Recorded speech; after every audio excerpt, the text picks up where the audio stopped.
Erev Tov, bonsoir à tous. On se retrouve ce soir pour une répétition générale du CDR de Pessah. Si vous voyez l'enregistrement, vous pouvez retrouver tous nos cours sur fr.limod.org et envoyer vos commentaires également sur ce cours à johan15b@hotmail.fr. Je vous le montre à gauche. Voilà, si vous avez des questions ou des remarques. Voilà. Pour commencer. On commence. Et donc, le défi du soir du CDR, il y a vraiment un réel défi. Vous voyez à gauche cette blague que j'ai vue hier, que j'ai reçue par WhatsApp. Donc, on a le petit jeune qui demande aux enfants, papa, en quoi cette nuit est-elle différente des autres nuits? C'est finalement la question de Manistana, qu'est-ce qui différencie cette nuit des autres? Et on a la mère de famille qui dit, en rien, c'est toujours pareil. Il y a finalement le soir du CDR, il y a un espèce de défi et d'écart entre ce qu'on voudrait que le soir du CDR soit et ce qui se passe exactement. Ce qui se passe, c'est que les enfants, ils sont fatigués, alors ils veulent jouer ou ils sont énervés, etc. Les personnes âgées s'endorment à table.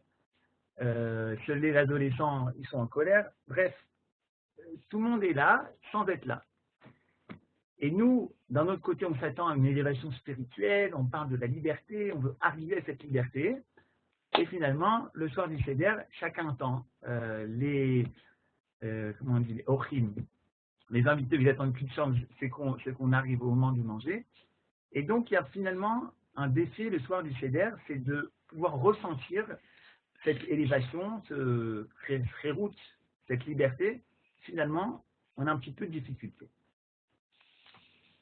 Ce qu'on va essayer de faire dans ce cours, justement, c'est de donner des éléments de réponse pour pallier à cette difficulté du soir du CDR. D'un côté, on veut sentir une élévation spirituelle, et d'un autre côté, pas forcément qu'on va ressentir ça. Alors voilà, ici j'ai fait quelque chose d'assez simple. L'homme est composé de trois éléments. Premier élément, Neshama. La Neshama, c'est l'âme, c'est le côté spirituel de l'homme, le côté qui tend vers le bien, le côté vivant, on dit Neshama, Shinatatali et Lokai. L'âme divine qui est en nous, c'est la premier étage, l'étage le plus élevé, la Neshama. Puis on a en dessous, on a Nefesh. Nefesh, c'est l'élan vital, je dirais même. Et on dit également, en Israël, on dit Eshkemisu Baya Nafshi. On dit quelqu'un il a un problème nafshique. Au niveau de son élan vital, c'est quelqu'un il a un problème psychologique. Ou on dit également Baya Rikshi. Quelqu'un il a un problème au niveau des sentiments. Le mot Regesh vient du mot, c'est les mêmes lettres que le mot Gesher, qui veut dire un pont. Finalement, le Nefesh, qui est ici, la vie, c'est ce qui fait le pont. C'est ce qui fait le pont entre l'âme d'en haut et le corps d'en bas, mais également c'est ce qui fait le pont, la liaison au niveau social entre les gens. Et la troisième chose qu'on retrouve dans l'homme, c'est le corps. Tout simplement, une tête, un yeux, un nez, l'aspect corporel de la personne. Ce qu'on va essayer dans le temps qui nous est imparti, c'est de relier un petit peu ces trois étages. J'explique. Le Nefesh, je dirais moi au niveau de l'histoire du CDR de façon générale, c'est beaucoup ce à quoi on s'attache finalement. Le Nefesh, c'est le folklore, c'est ce qui est sympathique, c'est ce qui est relié entre les gens. Et ça, c'est ce qu'on se souvient souvent du soir du CDR. On a telle ou telle coutume de verser du vin, comme ça, ou dans l'autre sens. Et on va en parler bientôt de ces coutumes. Et ça, c'est le point de liaison, je pense, qu'on a tous au soir du CDR. C'est l'ambiance autour de la table, d'être là en famille et d'être ensemble. Mais ce qui nous manque parfois, c'est le côté Neshama, c'est-à-dire le côté de comprendre qu'est-ce qui se passe pour pouvoir justement s'élever spirituellement. Parce que finalement, on fait ces 15 étapes du CDR, mais où est-ce que ça mène? Bon, on les fait, mais on ne fait pas forcément avec beaucoup de compréhension. Donc ça, on va essayer dans le cours d'amener un peu de compréhension à propos de ça. Également au niveau du corps, là dans l'histoire du CDR, le corps c'est la halacha. La halacha ce sont les lois. Et en hébreu, le mot halacha vient également du mot halicha, marcher. C'est vraiment quelque chose de corporel. Halacha c'est comment je dois agir de façon pratique, nette. Je fais Netilat Yadayim, 3 fois à droite, 3 fois à gauche. c'est des choses qui sont très très pratiques, c'est le corps, c'est la halakha. Donc c'est ce qu'on va tenter de faire dans ce cours, de parler un petit peu des coutumes, donc comme j'ai dit, qui se relient à la nefesh, c'est à l'ambiance, c'est au lien qui est entre nous, et surtout de comprendre, au niveau de la neshama, de comprendre qu'est-ce qui se passe, et de voir également les alors. Est-ce qu'il y a des questions jusque-là? Même s'il n'y en a pas, vous me répondez non, que je sache que vous êtes avec moi. Tout va bien, merci. C'est bon. Ouais, c'est OK? Ok, pour le moment. OK, C'est bon. super. Donc on peut commencer notre étape. Les 15 étapes du CEDER, c'est comme ça que j'ai noté sur le flyer. Et on a souvent l'impression qu'il y a 15 étapes, mais on va s'arrêter sur les deux notions, les 15 étapes et également le mot CEDER. CEDER, est-ce que quelqu'un peut connaître la traduction du mot CEDER? Repas? Non, ça veut dire ordre. Ah oui. Repas, non, je ne sais pas qui a dit repas, j'ai entendu quelqu'un au fond qui a dit ordre. Très bonne réponse. C'est Ornella qui a dit ça. Ah, c'est Ornella, super Ornella. Le mot CEDER, alors c'est pour vous Andrew Ornella, à col CEDER. Ça veut dire quoi avec CEDER? Tout est en ordre. Et cette soirée, elle s'appelle la soirée du CEDER. Qu'est-ce que ça veut nous dire, l'ordre? Alors, est-ce que nous, on est des fans de l'ordre dans le judaïsme? Est-ce qu'on est presque obsessif, compulsif, où tout soit ordonné? Le mot CEDER, on retrouve pas mal de fois au niveau du judaïsme. Là, je vous ai dit Akol Beseder. En Israël, lorsque tu demandes Manishma, comment ça va? On te dit tout est ordonné, Akol Beseder. On le retrouve dans le judaïsme. Est-ce que quelqu'un a une autre idée? On retrouve le mot CEDER ou la racine du mot CEDER dans le judaïsme. Dans la Torah, ailleurs. Alors, les ulpan, ceux qui font de l'ulpan?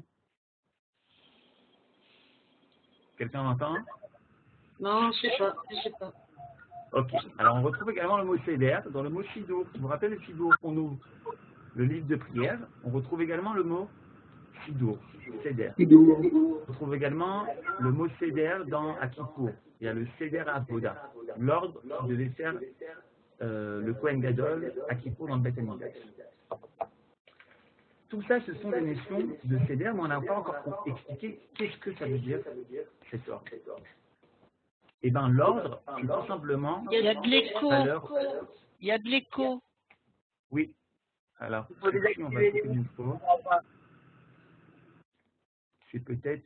Non, Nathalie. Ah voilà, ça y est. Je pense que ça va aller. C'est bon? Ok. Oui. Donc, je disais que l'ordre finalement, c'est donner chaque chose à sa place.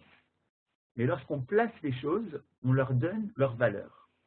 D'où est-ce que je sais ça? Tout simplement, il y a ici un passouk qui est écrit ici dans Shemot, qu'on a lu à la fin de Shemot, donc on a lu il y a 1 ou 2 semaines.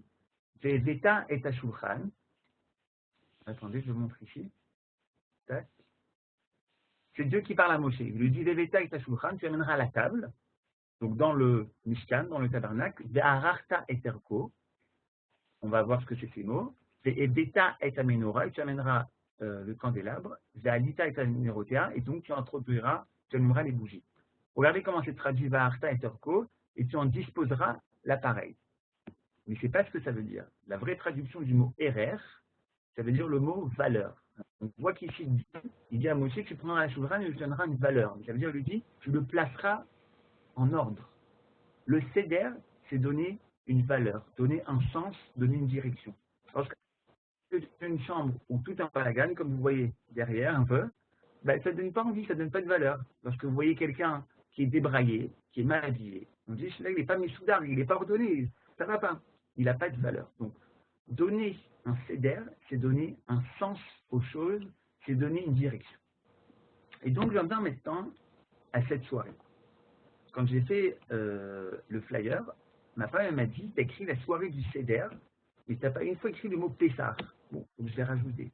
Mais tout le monde sait de quoi on parle, parce qu'on dit la soirée du CEDER, c'est cette soirée. Mais pourquoi cette soirée, finalement, s'appelle la soirée du CEDER? La réponse, elle est ici en 2 mots. Nishmat Israël. Ce qui se passe au moment de la sortie d'Égypte, comme le dit le Maharal, ce n'est pas un déplacement géographique. J'étais à Paris, je suis parti, j'arrive à Chicago, j'arrive à San Francisco, ou je ne sais où. J'étais en Égypte, le peuple est en Égypte, touk, ils marchent, et ils arrivent, ils sortent d'Égypte, ils traversent la mer Rouge. Non, pas du tout. Ce qui se passe au moment de la sortie d'Égypte, c'est la création d'un peuple. Ou en d'autres termes, le dévoilement de la Neshama du peuple juif dans un corps. Nishmat Israël, la lame d'Israël, qui s'appelle également Knesset Israël, se trouve, a toujours été présente. Comme on nous dit, c'est écrit plusieurs fois. Je prends ici les psukim.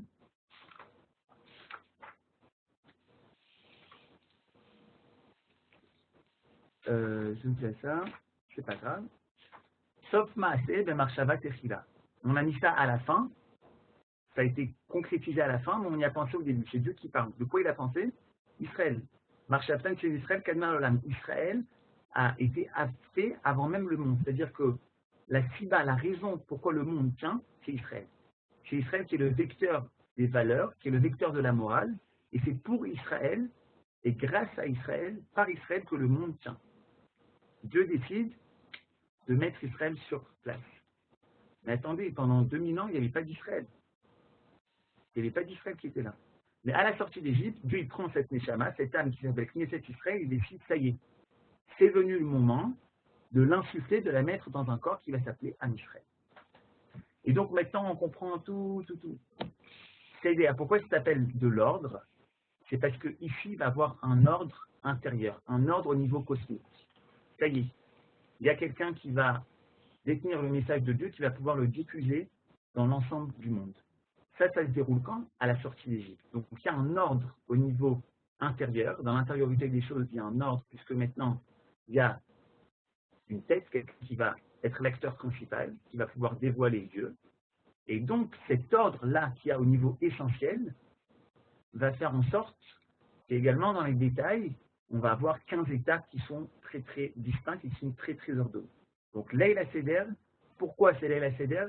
Parce qu'il y a un ordre au niveau cosmique, il y a la Neshama du peuple juif qui descend sur terre. Et de là, du fait qu'il y a un ordre cosmique, il va également avoir un ordre avec 15 étapes complètement distinctes et bien séparées. Question jusque-là? Oui? Non? Remarque? Non, c'est bon. Okay. Okay. Donc on continue. On continue, et je vous ai dit qu'on a parlé des 15 étapes de la sortie, pas de la sortie, les 15 étapes du Seder. Mais ici, j'ai changé de mot, j'ai appelé ça les 15 échelons. Parce que pour nous, on a une vision linéaire du Seder. Kadesh, Uchad, Karpak, bon, c'est une ligne droite. Mais en réalité, c'est comme une échelle. J'ai aussi mis la photo d'une échelle pour essayer de comprendre qu'en réalité, on essaie ici de passer des mondes, de passer des dimensions, de s'élever spirituellement. Donc c'est en réalité 15 étapes. Alors là, tout le monde me dit, mais pourquoi 15 et pas 16, et pas 14, et pas 12? La réponse est très simple. Regardez la photo qui est à gauche. On voit ici le Beit HaMikdash. Ici, où j'ai le pointeur, c'est le Echal. C'est la partie, une des parties les plus simples. Dedans, il y a par exemple la menorah, la table, etc. Et ici, devant, on a Azrat Nashim, c'est-à-dire l'endroit, c'est pas exactement, mais c'est une partie où les femmes rentraient. De façon générale, ils m'ont demandé de... Attends, je lève le... Oui, quelqu'un? Non. Ok, donc, qu'est-ce que je disais? Donc ici, on a Azrat Nashim, l'endroit des femmes, et de l'autre côté, on a Azrat Israël. De l'autre côté, c'est Azrat Israël. Et ici, il y avait 15 marches. Vous voyez ces marches arrondies. Sur ces 15 marches sont en rapport avec nos 15 étapes. C'est-à-dire que lorsqu'on va faire notre histoire du Seder, on va passer 15 étapes, on va devoir rentrer au Beit HaMikdash. C'est ça qu'on va essayer de ressentir. Cette expérience de rentrer vers le Beit HaMikdash, c'est 15 étapes.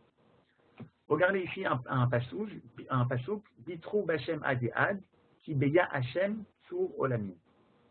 C'est un pasouk du prophète, je ne sais plus quel prophète, écrit Bitrou Bachem Adéad, ayez confiance en Dieu, qui beya Hachem sur Olamim. Parce que Yud-He, c'est Yah, c'est le nom de Dieu, Hachem, Dieu, sur Olamim, il a créé les mondes. Dieu a créé les mondes en Yud-He. Quelques plus lignes plus tard dans la Gemara de Menachot, c'est écrit Darash Rabbi Yehuda, Bar Rabbi Elai, Elu Shne Olamot, Shebara Akadosh Baruch Hu, Echad Behe, Ve'echad Beyud. Il y a eu deux mondes que Dieu a créés, le monde d'en haut et le monde d'en bas. Sinon, la majorité. Echad Beyud, le Yud dans Ya Shem Tur Olamim, le Yud c'est la valeur numérique 10, il rappelle Olam Haba. Yud c'est un petit point très très fin, ça fait appel à des choses très très très profondes qui se trouvent en haut, Olam Haba, le numéro 10. Et le He, qui est valeur numérique de 5, et ben ça, c'est ce monde-ci. Donc on retrouve également le chiffre 15 dans ce passouk. Le He, c'est ce monde-ci, le Yud, c'est le Olam Haba. Les 15 échelons de l'étape du Seder, on le retrouve également dans les 15 marches du Beth Amikdash. C'est dans ces 15 marches que les Lévi'im chantaient. Vous savez qu'il y avait de la chanson au Beth Amikdash. Il y avait également des kélim, guitare, violon, tout ce qu'on veut. Si Dieu veut, il y aura. Et donc, ces 15 marches, ces 15 étapes, et c'est également 15 Shir Hashirim.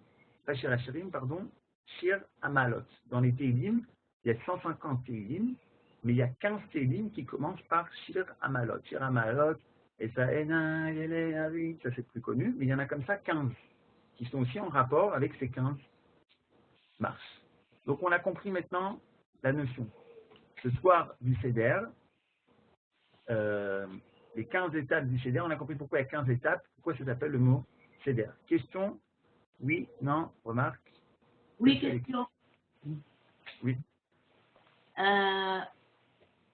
Elles sont devenues quoi, les deux dernières lettres du tétragramme? Yud He, c'est aussi une façon d'appeler Dieu. Yah, Yud He, c'est un des noms de Dieu. Il manque de C'est lettres. bon, ça va? Ouais, ça c'est. Oui. C'est aussi un des noms de Dieu. Il faudrait chercher pourquoi il n'y a pas Yud He, Vav He, mais c'est écrit plusieurs fois. Il y a Yud He, on sait que c'est Dieu. Ok. C'est pas à nous justement de remonter le vague. Non, Nathalie, plus fort, je n'entends rien. Ok. Est-ce que c'est pas à nous de remonter le vague au créateur qui a fait du thé? Désolé, c'est pas nous de remonter quoi? Les lettres vague à son origine, à sa source. Elles ne sont pas écrites ici. Je ne sais pas, peut-être dans la Kabbalah, il y a d'autres choses qui sont écrites. Vous aimez bien les lettres. Moi, c'est ce que je sais. Il y a quelque chose comme ça à Nathalie, mais je ne crois pas que c'est dans ce mot-là. Dans un autre mot, sur la tchouva, mais je ne rentre pas dedans. Ok? Désolé. Autre question, autre remarque? On continue sur le chat. Oh, super. Donc, on a expliqué les 15 échelons. Comment se préparer au Seder? Donc, on l'a dit, comprendre. On va essayer de comprendre un peu plus les 15 étapes du Seder. Nefesh, au niveau de la vie, no stress. Ne pas stresser. On est tous là, après qu'on a fait le ménage, on a truqué pendant des semaines, on s'est préparé. Comme on dit en psychologie, l'inchom amok. Respirer fort, prendre sa respiration, être calme, tout va bien se passer. C'est important d'arriver le soir du Pessah sans stress, être détendu. Comment on fait ça au niveau du corps? Eh bien, c'est très simple. On dort. On se dit qu'à 2 heures de l'après-midi ou à 3 heures de l'après-midi, la fête rentre et comme ça, on peut dormir 1h30, 2 heures. Ça change toute la tête du Seder. Quelqu'un qui a dormi, au niveau du corps, il est bien. Au niveau d'Anefesh, il est sans stress. Au niveau de l'âme, il a de la chance de pouvoir, il a peut-être une chance de pouvoir se relier à la compréhension et sentir ces 15 étapes qui passent. Comment se préparer au Seder? J'ai également écrit sans assiette. On va commencer donc le Seder.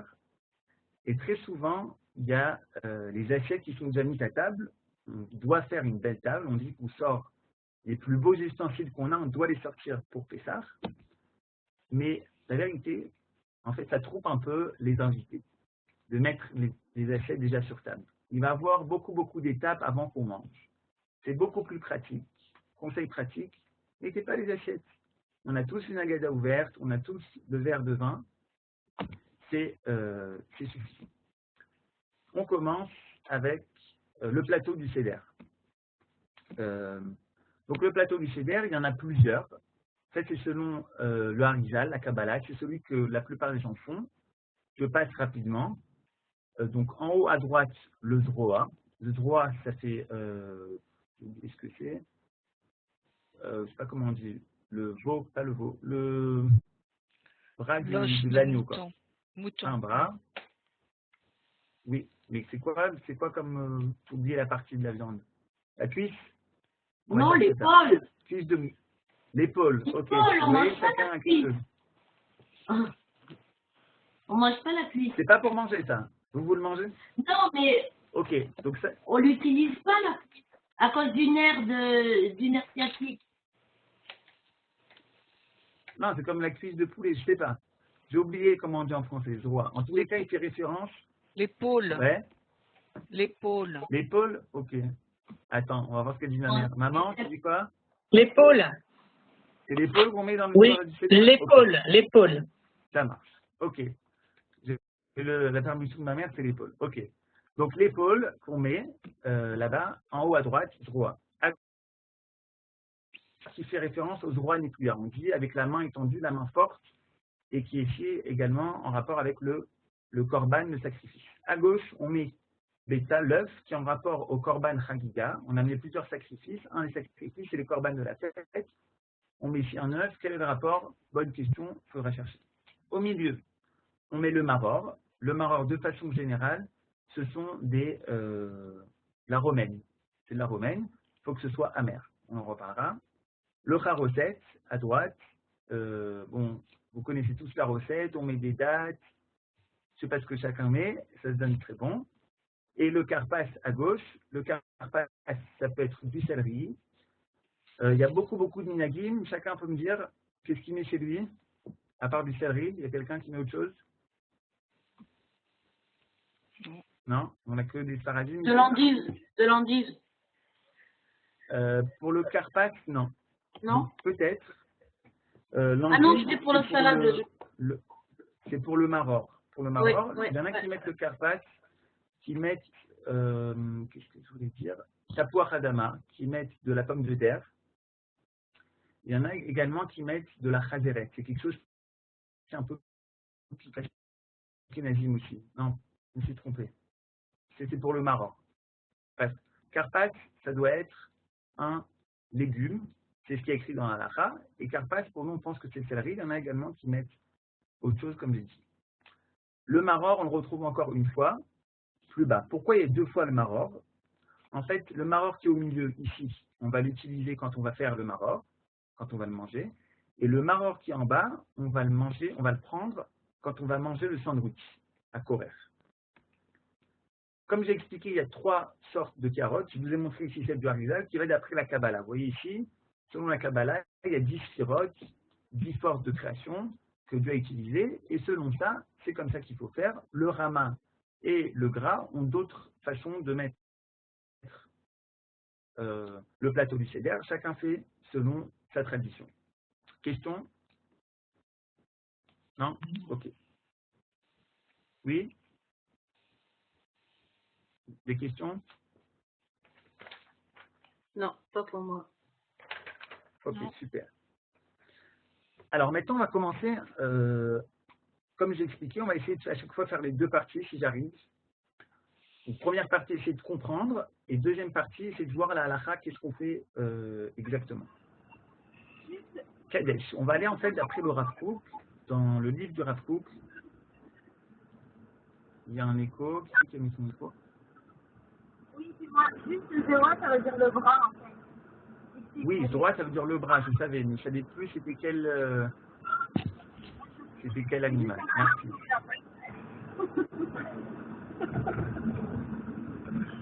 On reprend. Kadesh. Donc, on va aller d'après le Rav Kook, ce qu'il explique. Kadesh, ça se passe comme ça. On va procéder à faire le Kiddush. Kiddush vient du mot Kadosh, du mot sainteté. Les Kadesh, c'est sanctifié. Nous dit ici le Rav Kook que le jour de Pessah, il est saint. Quoi qu'on fasse, c'est un jour Kadosh. c'est un jour où il y a une spiritualité, il y a quelque chose qui s'est passé dans le monde qui s'appelle la sortie d'Égypte. On a compris, on a commencé à comprendre ce qui s'est passé là-bas. On a dit que Dieu a insufflé l'âme d'Israël, l'a insufflé dans le peuple. Il a pris Knesset Israël et l'a mis dans Am Israël. C'est ce qui s'est passé au moment de la sortie d'Égypte. Et le fait qu'au moment de la sortie d'Égypte, il y a cette âme qui arrive en chacun de nous, ça nous permet à nous-mêmes de sanctifier le jour. J'explique. Il y a la Kdusha, la sainteté objective, qui est là de toutes les manières. Ce jour, c'est le jour de Pessah. C'est là, ça vient. Maintenant, quand moi, je fais le Kiddush, j'ai la capacité d'ajouter ma Kdusha à moi, ma Kdusha subjective, de l'ajouter au jour de Pessah. Je ne suis pas seulement influencé, je ne suis pas seulement là à capter, si vous voulez, la sainteté, mais je peux moi-même agir. Et ce mot-là, il est dit Kadesh, c'est dit à l'impératif. Ça veut dire, si vous voulez, c'est un peu une ordonnance, presque un ordre, vas-y. Tu as la capacité de les Kadesh, tu as une âme divine, Israël qui est en toi, et vas-y, va influencer le monde. Va diffuser ta Torah, va vers tes vidéos et donne-les à voir à tout le monde. Prends le Takdusha et mets-le sur la table. Sanctifie le jour. Je lis ici ce qui est souligné chez le Rav Kook. Puisqu'on a chacun d'un Israël, l'iten kuardusha mitzido layom. On peut donner de la force de sainteté mitzidenu, de nous-mêmes, donc c'est la sainteté qui est en nous, el ayom. Projeter la sainteté subjective qui est à nous, la projeter sur le jour. Les kadesh et ayom. Il y a la sainteté objective qui est là, et nous on rajoute nos saintetés en prenant le verre et en disant ça y est, j'ai mis la sainteté dans le journée. Je mets le son. Ça, c'est ce qui se passe à Kadesh. Des questions? Non. Et c'est ce qu'on fait tous les Kiddush, tous les Shabbatot, tous les Yom Tov. C'est à ça qu'on doit penser lorsqu'on fait le Kiddush. Que nous, on vient ajouter notre Kedusha à la Kedusha. C'est une idée qui n'existe pas dans les autres religions, qui vient dire que chacun est important. On va dire dans le Kiddush, Asher Bachar Banu Mikol Aramim, Benatananu et Torato, que Dieu nous a, Asher Bachar Banu nous a choisis parmi tous les peuples. Bon, très souvent, on comprend, il nous a choisis parmi tous les peuples. Et un jour, j'ai fait le Kiddush et j'ai compris autre chose. Asher Bachar Banu qui nous a choisis, mais ça veut dire qu'il a choisi chacun d'entre nous. Chacun d'entre nous, il a été choisi. Il a une mission, dévoiler le nom de Dieu sur cette terre. Kadesh, sanctifie, vas-y. Tes vidéos, vas-y jusqu'au bout et dévoile-les. Ça c'est Kadesh. On dit que s'il manque une lettre dans le Sefer Torah il ne marche pas. Il n'est pas sous, il n'est pas caché. Pourquoi?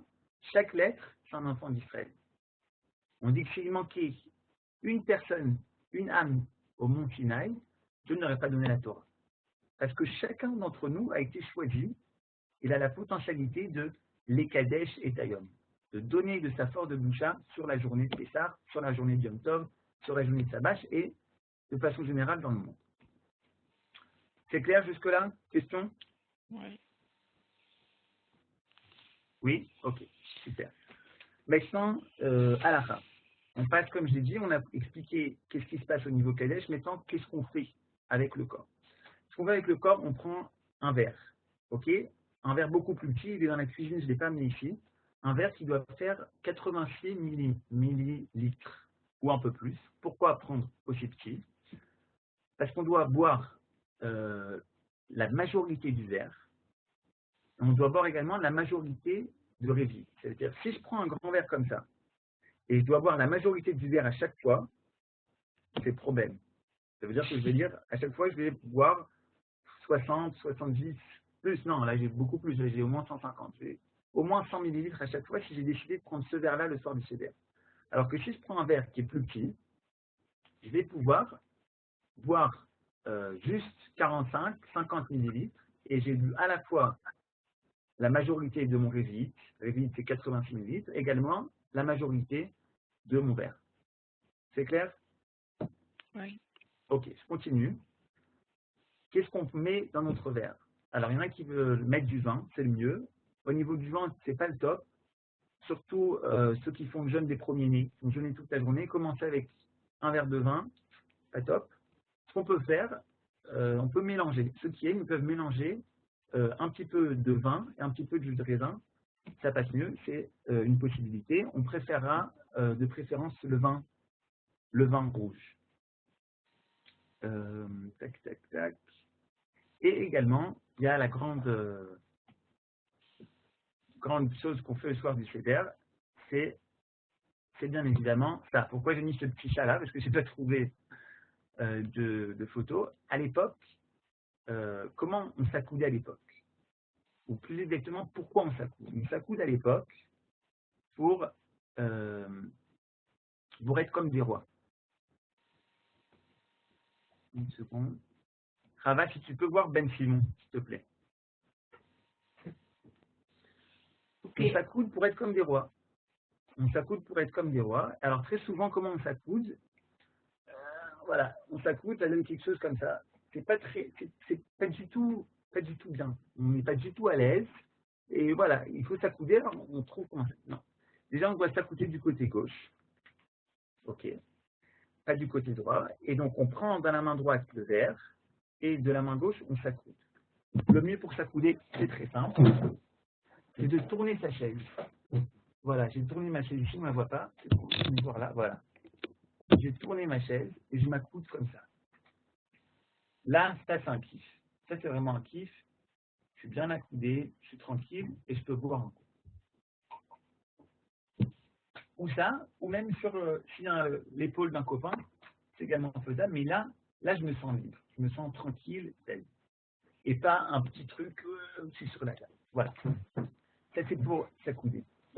Sachez que si quelqu'un ne s'est pas accoudé, il ne s'est pas quitté, il faut qu'il refasse. Je ne vais pas rentrer dans tout ce qui est les discussions au niveau de la halakha, mais de façon générale, il faut refaire si on ne s'est pas accoudé. Question pour Kadesh.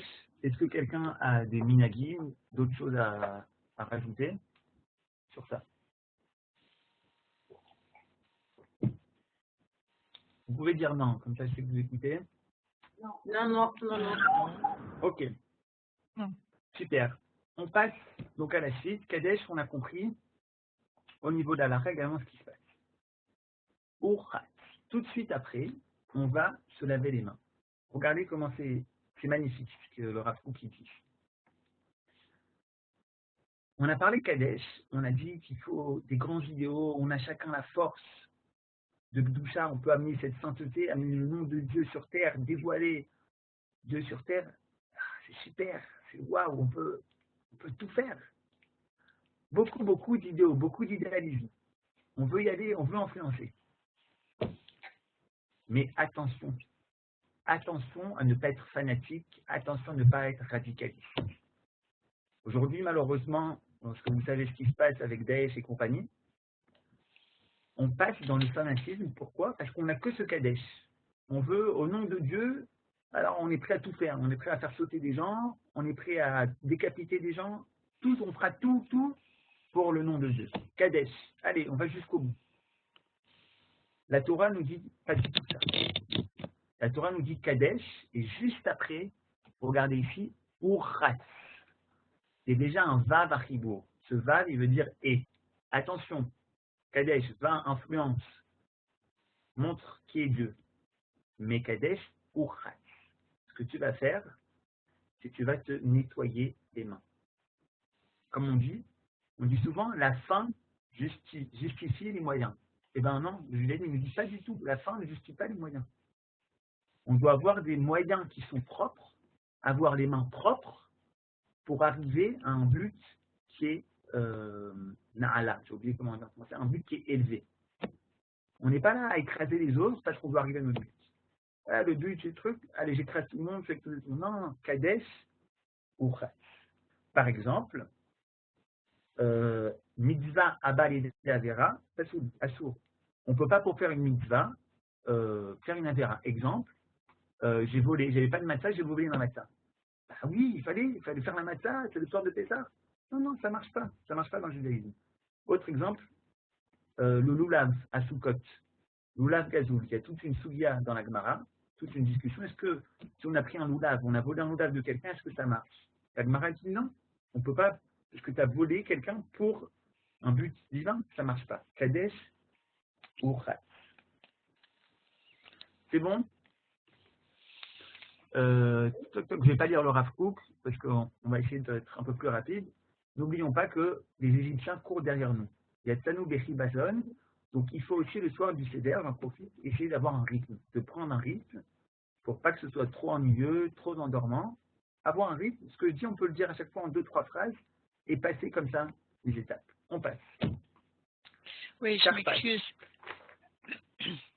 Oui, question, avec plaisir. Oui, je croyais que c'était seulement le maître de maison qui se lavait les mains. Ah, très bonne, voilà, super question. Alors, j'ai pas expliqué, tu as raison, j'ai oublié la halakha, j'ai parlé que de la neshama, j'ai pas parlé du corps. Alors, Uchat, on se lave les mains sans bénédiction, la plupart des gens font sans bénédiction, il y en a qui font avec, c'est leur coutume. Et alors, il y a plusieurs, comme tu dis, il y a plusieurs minyakim, il y a plusieurs coutumes, il y en a où c'est que le maître de maison, il y en a où c'est tout le monde. Vous faites la coutume que vous avez dans votre maison, vous restez avec ça. Pourquoi on se lave les mains en réalité au niveau aléchati? C'est parce qu'après, juste après, on va tremper. On arrive au karpas. Vous savez quoi? On va commencer le karpas. Qu'est-ce qu'on fait? Donc, karpas, on prend le céleri, on trempe dans l'eau salée. Je rappelle que dans notre plateau du Seder, je n'ai pas parlé encore de l'eau salée. Pourquoi? Parce que l'eau salée est en dehors du plateau du Seder. C'est comme ça que ça doit être selon le harizal. Donc on prend du céleri, on le met un petit peu, on le trempe dans de l'eau salée. Il y en a qui mettent également du jus d'œuf. Et on va manger. Et on n'est pas obligé. Pour ça, on n'est pas obligé de s'accouder. Pour les 4 verres, on doit s'accouder. Pour le karpas, si on veut, on peut s'accouder, mais ce n'est pas obligé. Pourquoi on mange du karpas? Qui est les horaires et tatinokot. Pour réveiller, on dit les bébés, mais c'est également aussi pour réveiller l'envie de manger. Et j'en arrive ici, Kadesh pour karpas. Il y a des questions? Oui. Johan, est-ce que tu as parlé de pourquoi 4? De quoi? Pourquoi 4? Ah non, j'en ai pas parlé. Je vais te dire tout de suite. C'est une bonne question. Je ne l'ai pas noté ici. Alors en fait, 4 vers du Seder, parce qu'il y a 4 léchonotes chez le Géoula. Il y a 4 langues de délivrance. Je ne me rappelle plus exactement l'ordre, mais il y a là-bas 4 versets. Veitsalti, je vous ai sauvé. Les gars, Alti, je vous ai délivré. Au Tseti, je vous ai fait sortir. Et comme ça, 4 verbes qui montrent la délivrance du peuple juif d'Égypte. Et donc, en relation avec ça, on fait 4 vers de pain.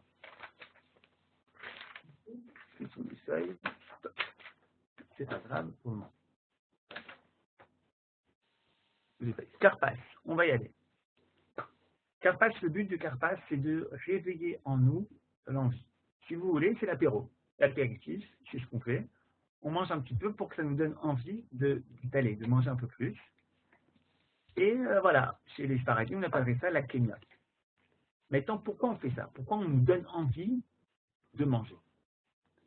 Il y a 2 visions de la vie et 2 façons de manger. Il y a manger pour une façon fonctionnelle. Je mange parce que j'ai faim, parce que j'ai besoin de force dans mon corps, parce qu'après je dois aller travailler, etc. Donc c'est une alimentation fonctionnelle. Retenez bien ça, on va en parler tout au long. On sort du Seder, on appelle ça Pessah, c'est la bouche qui parle, mais c'est également la bouche qui mange. Le soir du Seder, on va manger, remanger, manger du début jusqu'à la fin. On va parler beaucoup des différentes sortes d'alimentation. Donc la première sorte d'alimentation, c'est manger pour avoir de la force. Une alimentation fonctionnelle. C'est la première sorte. Maintenant, ici, dans le karpas, on a quelque chose de complètement différent. On nous dit qu'on va manger un petit peu, on va manger un apéro, on va tremper le céleri dans le sel pour réveiller en nous l'envie de manger. Si vous voulez, c'est presque comme une gourmandise. On n'a pas vraiment besoin de ça. Ce n'est pas ce petit céleri qui va nous nourrir. C'est finalement, c'est nous mettre l'eau à la bouche, nous dire, allez, apprends un petit peu. C'est deux visions de vie. Il y a la vision de vie de faire les choses uniquement de façon fonctionnelle. Je mange parce que je dois faire ça, je prends le bus parce que je dois arriver au travail, il est toujours fonctionnel. Il y a une autre façon dans la vie de regarder, c'est d'être dans le kiff. C'est de se dire, on peut également apprécier les bonnes choses de la vie et aimer les choses qui sont dans la vie. Par exemple, tout ce qui est en rapport avec l'art. Mais pourquoi Dieu a créé l'art? Ou pourquoi Dieu a créé les couleurs? On pourrait très bien vivre en noir et blanc. Il y a des gens qui ont cette maladie-là, ils ne voient pas du tout les couleurs. Il leur manque quelque chose dans leur vie. Bah non, ils fonctionnent très bien, ils travaillent. Bon. Même les feux rouges, les feux verts, ils se débrouillent, ils savent où c'est le feu rouge, c'est le feu vert. Ils se débrouillent très bien sans couleur. Pourquoi Dieu a créé ça? Parce que Dieu, il a créé tout un ensemble de plaisirs pour que oui, on kiffe. Dans la vie, on a le droit de kiffer selon le judaïsme. Il y a des règles, il y a des goulottes, il y a des limites, mais on a cette potentialité et cette envie de pouvoir kiffer. Et ça, il faut le prendre. Le Karpache nous dit, regardez, le soir du Seder, c'est Leil Shimurim, c'est une soirée qu'on appelle ça gardée.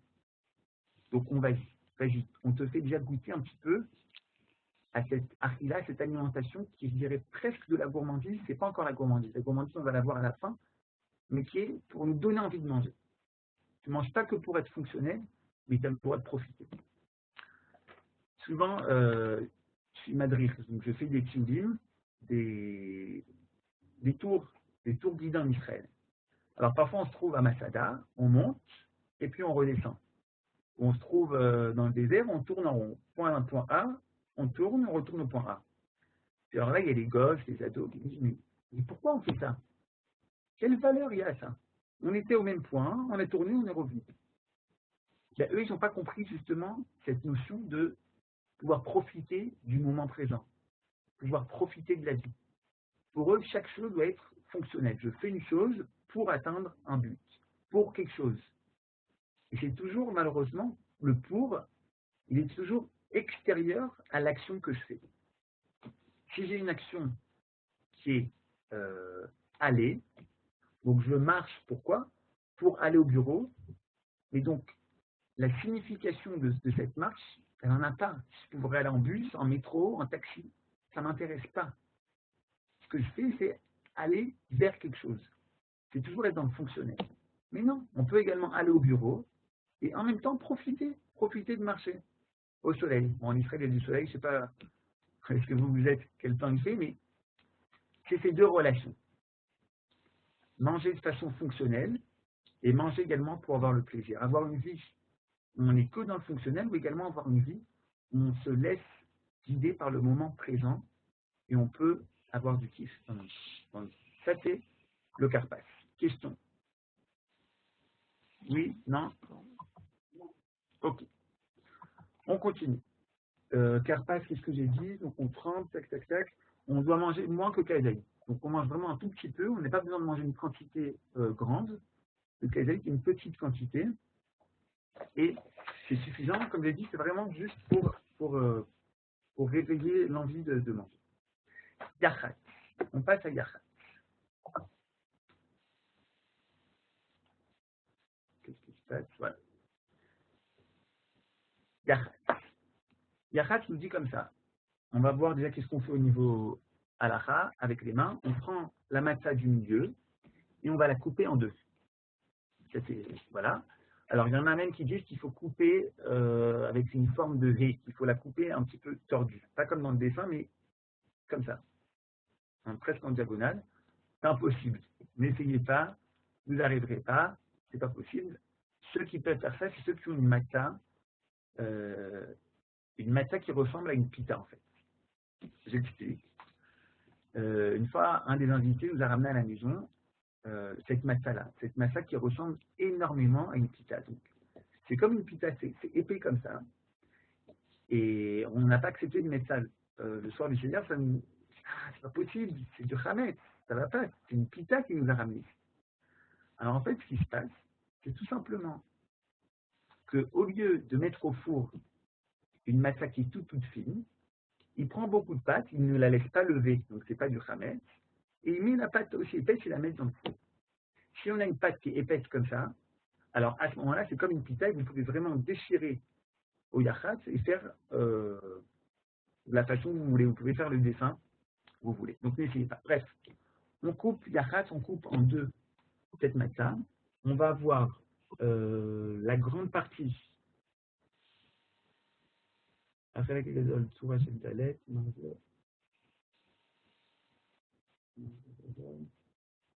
La grande partie, il me semble, je ne sais pas que je me trompe, mais vous pouvez prendre votre agada, ça doit être écrit. La grande partie, on la prend pour la ficomane, on la cache, et la petite, on va la garder. C'est ça, c'est ce que j'ai dit. Ok? Grande pour la ficomane, la petite, on va la garder. Maintenant, quelle est l'idée ici? L'idée, elle est comme ça. Dans le monde, il y a, de façon générale, il y a une shlemut. Il y a une plénitude. Je dirais même, Platon parle du monde des idées. L'idée de l'homme, avec un grand H, c'est une idée d'homme. Mais tant sur Terre, elle se dévoile en deux facettes, cette idée d'homme. D'un côté, il y a l'homme, de l'autre côté, il y a la femme. On a toujours une idée, une grande idée, qui est au centre, qui, lorsqu'elle se dévoile ici sur Terre, elle va de deux côtés différents. Elle se sépare. Par exemple, tous les exemples, le bien, le mal, les tfilines, on a tfilines de la main, tfilines du bras, tout c'est une unité qui, lorsqu'elle se dévoile, elle se met en deux compartiments. Ici, on a pareil. Je fonce. On a ici deux façons de manger. Comme on revient, il y a celui qui mange parce qu'il a faim. On a appelé ça une alimentation fonctionnelle. Mais il y a une deuxième partie, c'est également manger quand je n'ai plus faim. Lorsque je mange comme les Kohanim. Les Kohanim, lorsqu'ils mangent, ils mangent au Beth Amikdash les sacrifices, ils ont l'interdit d'avoir faim. Ils ne peuvent pas dire, bon, allez, ma femme, elle m'a pas fait de bons trucs aujourd'hui.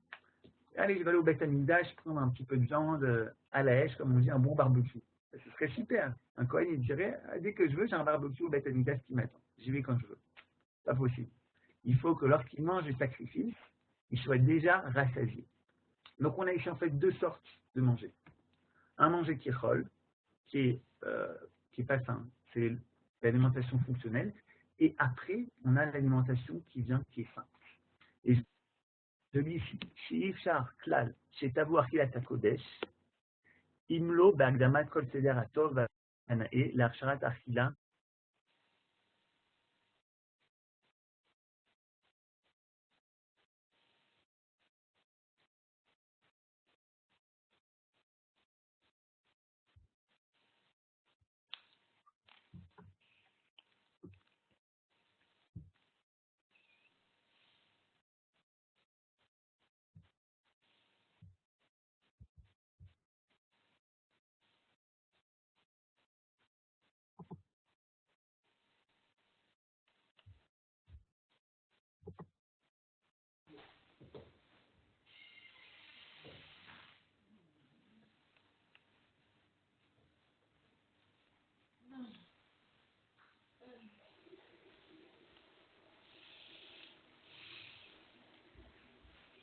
Coupure.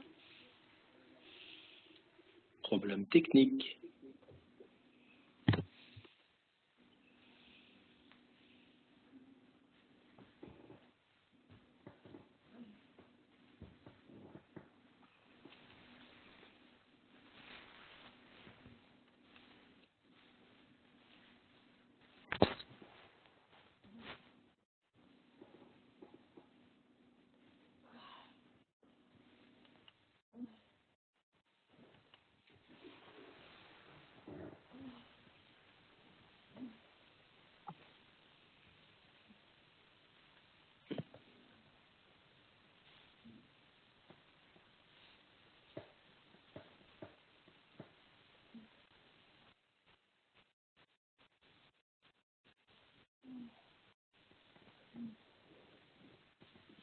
Bon.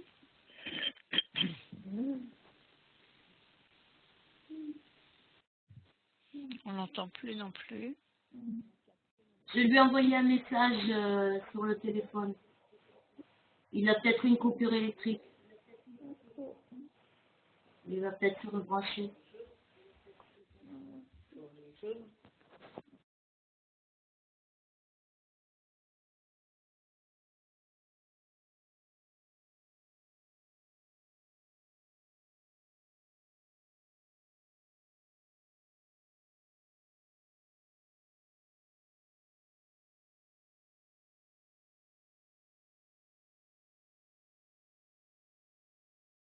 Vous m'entendez maintenant?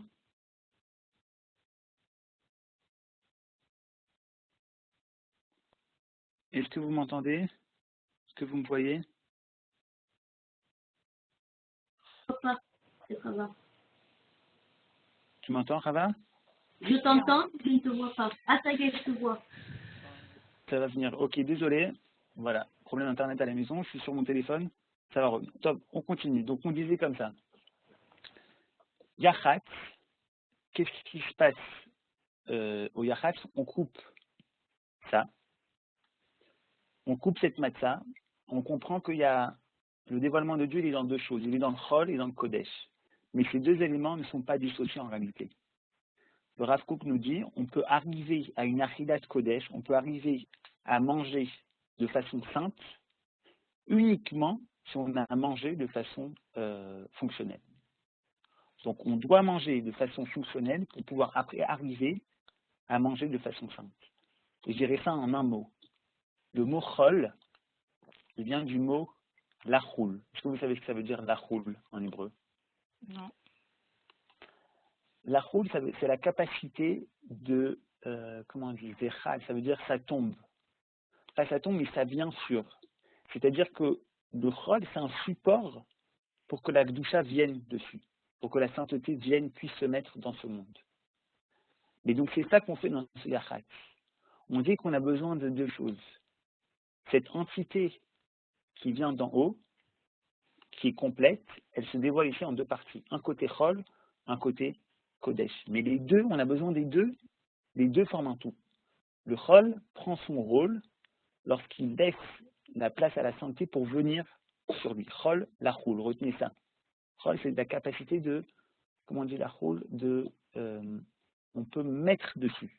On peut mettre sur le chol, on peut mettre de la sainteté dessus. On dirait que je reprends là-bas. On a compris. C'est quoi après?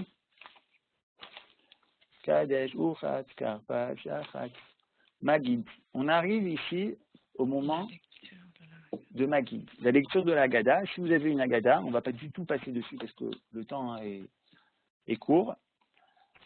Mais le Magid, pourquoi c'est important le Magid? Attends, c'est pas possible. Le Magid, il est important parce que c'est les deux, c'est une des mitzvot qui est de Horata, une des mitzvot qui est de la Torah. C'est-à-dire, il y a ce soir deux mitzvot qui sont de la Torah, c'est manger de la matzah, on va en parler dans quelques minutes, et raconter. Raconter ce qui se passe, ce qui s'est passé à la sortie du Seder. J'aimerais commencer ici par une histoire. C'est un jour, un admour, un rabbi plus exactement, et il a son chassid qui vient voir. Le chassid vient voir le rabbi et lui dit, Rabbi, j'ai un problème. La Haggadah, je n'aime pas trop. Je dis, quoi, tu n'aimes pas la Haggadah? Qu'est-ce qui se passe? Ouais, la Haggadah, ça ne me chauffe pas. Je dis, quoi, ça ne me chauffe pas la Haggadah? Il lui dit, tu sais ce que je fais, moi? Eh ben, je raconte pas la Haggadah à mes enfants. Je lis les versets qui sont en rapport à la sortie d'Égypte. Je lis tous ces versets-là, et c'est tout ce que je fais. À la fin, je lis la Haggadah pour moi, vite fait, mais je lis les versets. Pourquoi? Parce que vraiment, on ne raconte pas la sortie d'Égypte dedans. On parle de Rabbi Akiva qui était là-bas le soir du Seder. On dit combien il a de doigts Dieu. Il avait 10 doigts, 50 doigts, 60 doigts. On fait le Hallel, on remercie Dieu. Mais il n'y a même pas le mot de Moshe, il n'est même pas dedans. Vous vous rendez compte? Moshe Rabbeinu qui n'est pas mis le soir du Seder. On ne parle pas vraiment de ce qui s'est passé. On raconte vite fait des diplés, mais tous les psukim, tous les versets de Sefer Shemot, du livre de Shemot, qui parlent de la sortie d'Égypte, je crois qu'on en rappelle très très peu, peut-être même pas un. Comment c'est possible? Et donc lui, il lui dit, le rabbi, le chassid, il lui dit, c'est pour ça que moi, j'aime pas la Gada. Je raconte à mes enfants la sortie d'Égypte dans la Torah.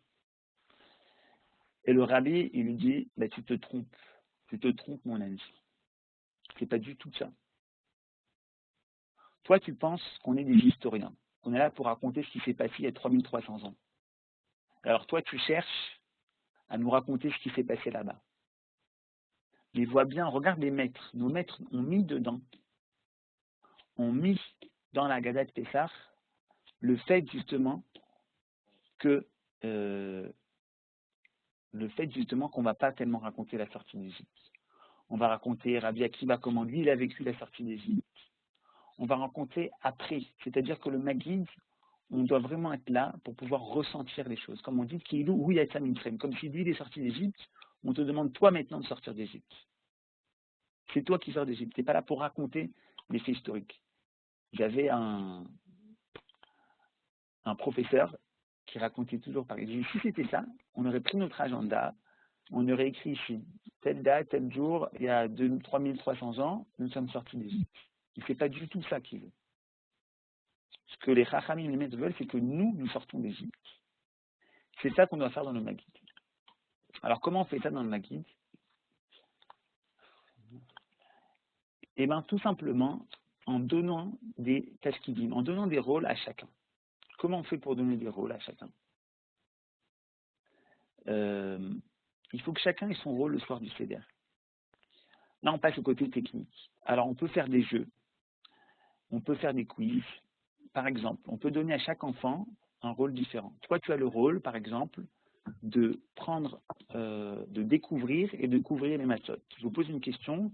Est-ce que vous savez pourquoi, à un certain moment, on couvre les matzot et puis après, on les découvre? Est-ce que vous avez une idée? En même temps, j'essaie de voir ce que nous technique.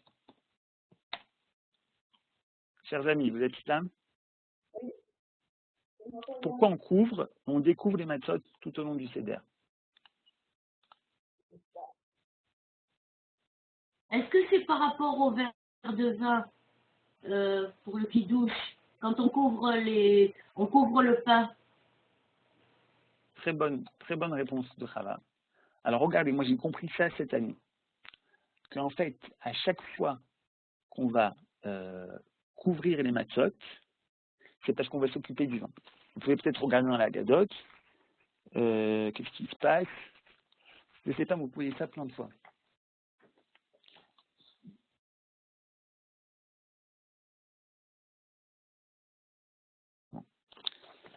Vous pouvez voir ça dans les Haggadot, il y a écrit à ce moment-là, on couvre les matzot et on prend le verre de vin. Et dès qu'on pose le verre de vin, on découvre les matzot. Pourquoi?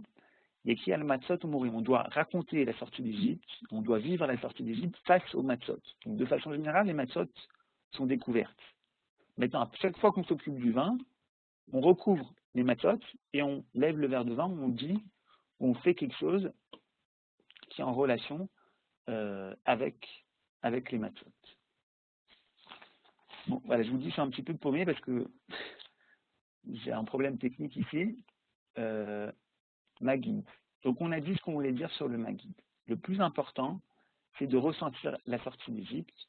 Comment on peut faire? Il y a plein de coutumes. Il y a aussi une coutume très sympathique. C'est que les enfants se déguisent, ou un enfant se déguise au début du Seder.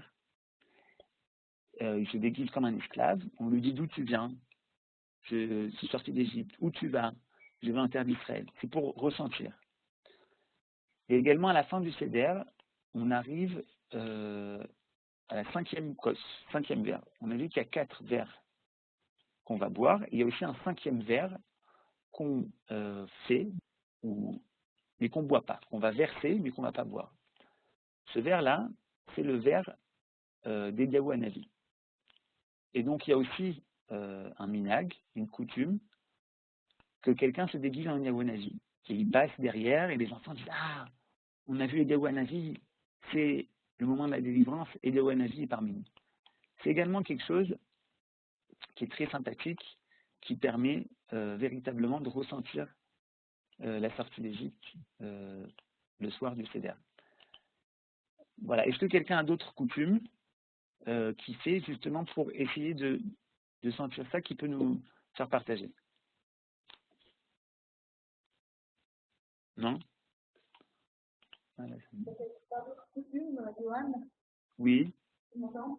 Mais oui, oui. peut-être dire que toutes ces fêtes ont différentes significations et que Pessah est une qui répare tout ce qui est lié à paix, à la bouche de la parole. Mhm. Ouais, c'est exact. C'est exact. Ça répare tout ce qui est relié à la parole. Mais moi, je parle plutôt des coutumes. Qu'est-ce que vous faites? Alors, moi, j'ai dit une idée de jeu qui peut être... Ouais, j'ai une idée de jeu qui peut être très sympa. C'est de donner à chaque enfant une liste de mots. Une liste de mots qui vont être dans la Gada. Et lui, dès qu'il entend ce mot, il dit Pessah. Ou l'autre, dès qu'il entend ce mot, il dit Maror. Chacun sa liste de mots et ça les laisse réveiller. Comme ça, ils savent qu'il y a leurs mots. Même aux adultes, leur donner des rôles aux adultes. Toi, je sais que toi, voilà, ce moment-là, Matzazo. Alors, est-ce qu'il y a ici des Tunisiens qui nous disent qu'ils sont là? Comme ça, je peux arranger ça. Non, il n'y a pas de Tunisiens ce soir avec nous? Alors, la coutume tunisienne, à un certain moment, on va prendre matzazo. On va prendre la matzah, on va dire 7 matzahs. Alors, chez les Tunisiens, c'est chacun qui prend la matzah qui dit « voici cette matzah ». C'est encore une fois pour vraiment se relier à la sortie d'Égypte. Matzazo, c'est cette matzah. Ça va remarcher dans quelques instants. Ok. Maguid. Et très important, et ça maintenant je m'en rappelle, vous vous rappelez, il y a quelques minutes, on a parlé du karpas. C'est pour nous mettre l'eau à la bouche, nous dire, allez, on va manger maintenant quelque chose. Et juste après,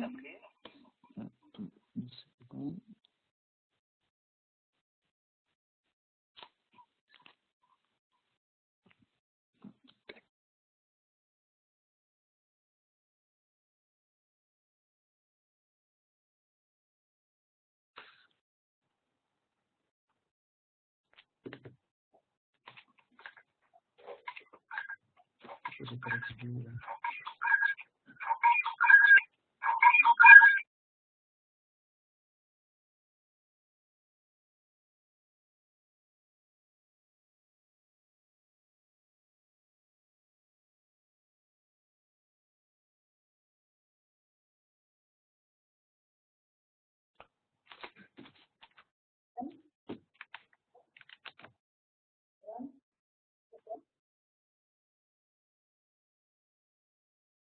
Vous m'entendez de nouveau? Oui, c'est bon. Ok. Vous ne me voyez pas, je crois pas. Mais bon, j'espère que ça va revenir. Très important, un point très sympathique. On a dit pour le karpas, c'est pour nous mettre l'eau à la bouche. Et en fait, juste après, on fait le maguid. On aurait dû juste après manger. On a dit c'est l'apéro. Juste après, on aurait dû manger. Eh ben non. En fait, juste après, on ne mange pas, mais on va parler. Le judaïsme met une importance à ce qu'on va dire, ce qui va sortir de notre bouche, et après ce qui va rentrer dans notre bouche. Top. Yachat Magit. Tac, on a parlé un petit peu des minagim. Il y a aussi la coutume, lorsqu'on va arriver au Din Makot, au Diliplé. Il y a deux coutumes différentes. J'aurais aimé que la caméra marche, mais je ne sais pas pourquoi ça ne marche pas. Il y a deux coutumes différentes. Il y a la coutume de verser du vin et de l'eau en même temps. Et il y a aussi une coutume juste de prendre un verre de vin et de sortir un petit peu des gouttes de vin avec son petit doigt. Voilà, c'est la coutume ashkénaze qu'il y a ici. Non, je ne vais pas le mettre les mains, ça m'énerve beaucoup.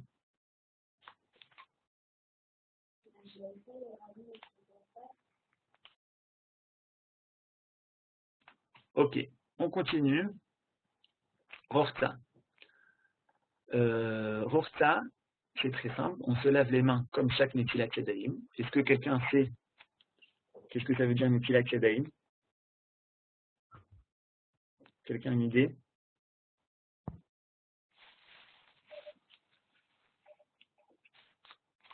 Netilat Yadayim, qu'est-ce que ça veut dire?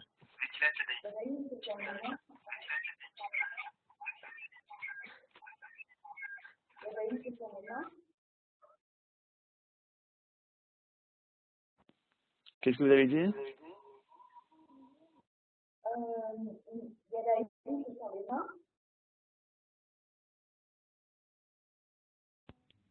C'est l'ablution des mains.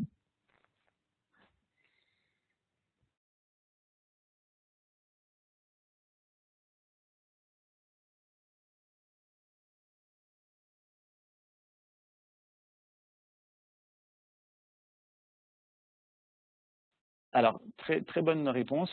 Ablution, moi, je ne sais pas vraiment ce que ça veut dire. Mais en tous les cas, ce qui se passe, Netilat Yadayim, ça veut dire prendre, mais ça veut dire aussi élever les mains. Or, ça, on passe ici au fait de Netilat Yadayim.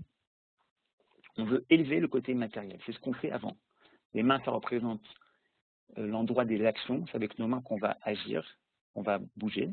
Et là, on veut élever cette partie-là. Donc, avant de manger, chaque Netilat Yadayim, retenez le mot Netilat ici, il veut dire élever. On doit lever les mains quand on fait Netilat Yadayim selon l'Acha. On élève les mains, et puis après, on peut, on dit Al Netilat Yadayim. On lève les mains, ça veut dire on essaye d'élever la matière. On ne va pas uniquement manger ici comme des animaux, on va manger comme des hommes, comme il faut. Magui de Horta, Moti, Matza. J'espère que maintenant ça va remarcher. Désolé de problème technique. Moti, Matza, qu'est-ce qui se passe? On a ici deux choses. Alors venons regarder au niveau de la halacha, qu'est-ce qu'on fait dans Moti, Matza?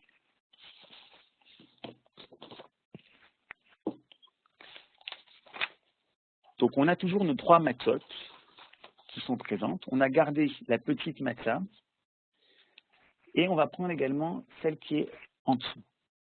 Donc on a celle du milieu et également celle qui est en dessous qui sont présentes. Et on prend ces deux, on fait le moti matza dessus. L'idée du moti, elle est très belle. C'est comme écrit à moti otrem mitachat shivot mitraim. Il y a un des mots, comme tu l'as demandé Nathalie, qui nous dit qu'il nous a fait sortir d'Égypte. Et il y a aussi une autre façon où c'est dit, où il est écrit qu'il nous a fait à moti lechem minaret, c'est le même mot, qui nous a fait sortir d'Égypte et qui nous a fait sortir le pain, c'est le même mot. On a ici une allusion au fait que Dieu a fait sortir des choses positives d'une chose qui est complètement négative. Mitraim, c'est quelque chose qui est anti-Dieu. Moti, il a réussi à faire sortir de là-bas, à nous faire sortir d'Égypte pour arriver en Israël. Ça, c'est la sortie. Moti lechem minaret. Regardez, on ne dit pas boré peri aet. On aurait pu dire boré peri aet, qui est le fruit de la terre. Non, qui a fait sortir le fruit, qui a fait sortir le pain. Bref, je suis désolé parce que le problème technique, ça m'embête beaucoup. Donc, je suis un petit peu déphasé, mais ça va aller. Des questions? Vous êtes là? Ouais. Oui, on est là. Non, je suis désolé, je suis un petit peu vrai. Moti, Mati. Ah, Là, voilà. c'était pire parce qu'on entendait mal. Là, on t'entend parfaitement. Ok, vous m'entendez, c'est ça. Il n'y aura pas la vidéo apparemment pour la suite. Désolé. Moti. Donc, qu'est-ce qu'on a dit? Aliment. Ok. Le moti, il y a quelque chose d'essentiel. Le pain, c'est quelque chose qui est l'essentiel. C'est l'aliment essentiel de l'homme. Ah, voilà, je vais pouvoir passer la photo. J'espère que ça va passer. On va. Matzah. Ici, c'est quelque chose de très, très, très, très important. Pourquoi on mange de la matzah à Pessah et pourquoi finalement on n'en mangerait pas toute l'année? Je me suis posé cette question l'année dernière avec ma femme. Je me suis dit, mais pourquoi on ne mangerait pas de la matzah toute l'année? Finalement, on entend toute l'année, pas toute l'année, mais on entend souvent que le chametz, c'est le yetzer hara, c'est le mauvais penchant, c'est la faute. Le Hametz, c'est pas bien. Pourquoi on n'aurait pas l'interdit de manger du Hametz toute l'année et on mangerait de la matzah tout le temps? Ce serait apparemment un monde idéal, un monde que de matzah. Ce serait super. Eh ben non, la réponse est non, parce qu'en fait la matzah, ce n'est pas vraiment vivant. Je m'explique. Comment on passe d'une matzah à du pain? Ce qui différencie la matzah du pain, c'est que la matzah, elle a été tout de suite mise au four. S'il passe 18 minutes entre le moment où on a mis l'eau et la farine ensemble et le moment où on le met au four, ça devient du hametz. Il faut ces 18 minutes. 18 minutes, on dit en hébreu chai. Chai, ça veut dire vivant. Chai, c'est la même valeur numérique de 18. C'est-à-dire que la matzah, c'est ça que je voulais dire, elle n'est pas vivante. C'est un pain qui est au-dessus du réel, qui est au-dessus de la vie. Si vous voulez, c'est le pain qui fait référence au 8, au surnaturel, au-dessus de tout, et elle est plate. Donc elle n'est pas liée au temps, cette matzah, elle n'est pas non plus liée à l'espace. Elle est toute fine, presque on ne pourrait pas la voir. Ça, c'est la matzah. On dit qu'on a mangé de la matzah, pourquoi? Parce que les enfants d'Israël, lorsqu'ils sont sortis d'Égypte, ils n'ont pas eu le temps de laisser monter la pâte. En réalité, dans les versets, c'est pas tellement juste, mais c'est ce qui est raconté. En réalité, cette matzah, elle représente une chose. Elle représente la rapidité et le fait qu'il n'y a pas de temps. Il n'y a pas eu de temps pour sortir. Est-ce que vous voyez la matzah dans le dessus là? Oui. Oui? Oui, oui. Ok. Alors on va essayer de dire ici.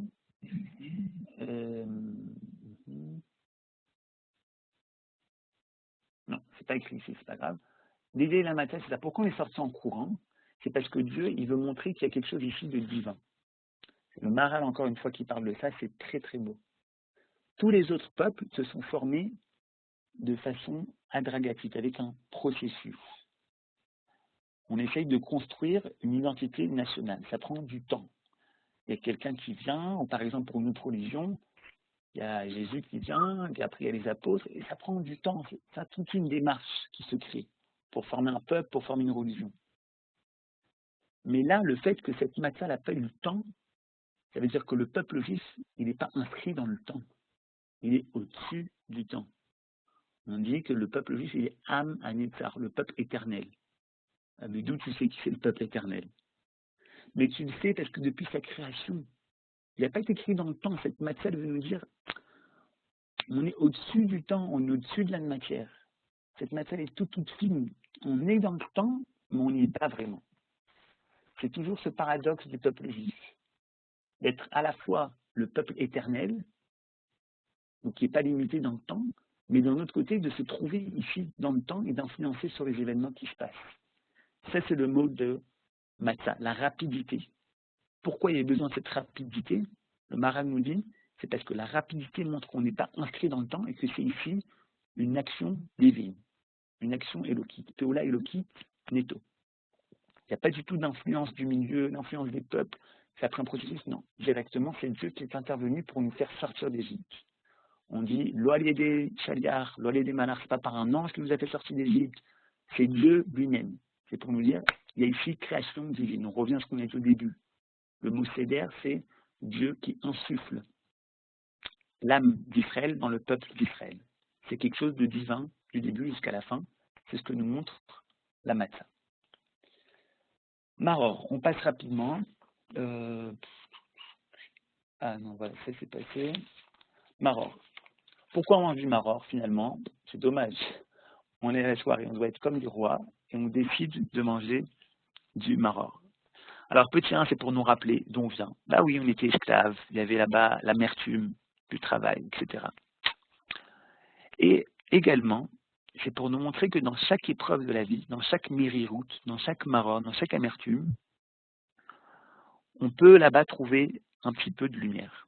Un petit peu de lumière même dans les endroits, dans les moments les plus difficiles de notre vie, il y a là-bas quelque chose à en tirer. C'est ce que vient nous dire le Maror. Je passe rapidement. Korer.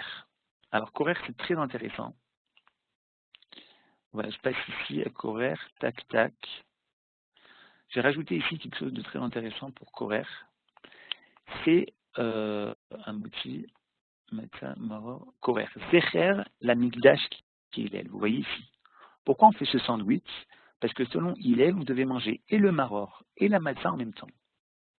Bizarre, hein?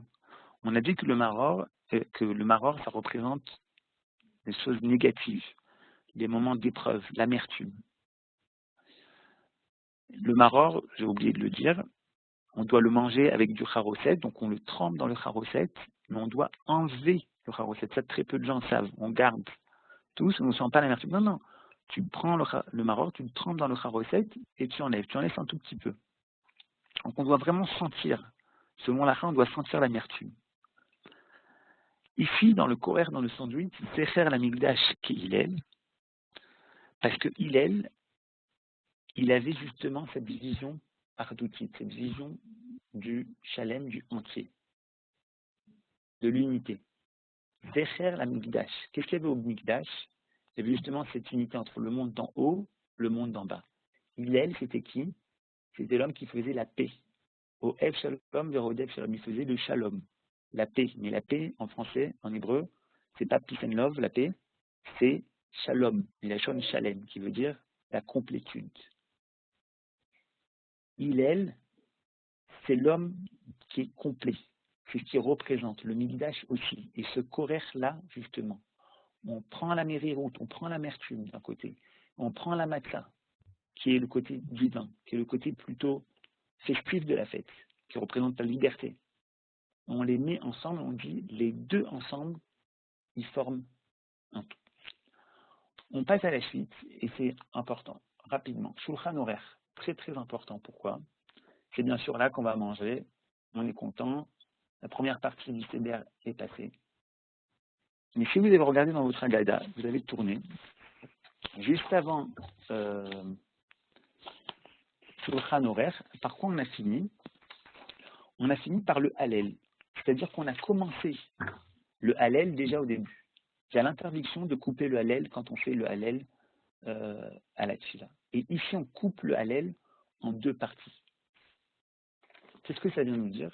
Ça vient nous dire ici que même quand on mange, ici, le Shulchan Aruch, ça fait partie du Hallel. C'est magnifique. C'est manger, ça fait partie du Hallel. Je voulais vous amener un passouk, un verset que j'ai vu chez Manitou. Et je trouve ça magnifique. Qui ramène le verset de Adam et Chava.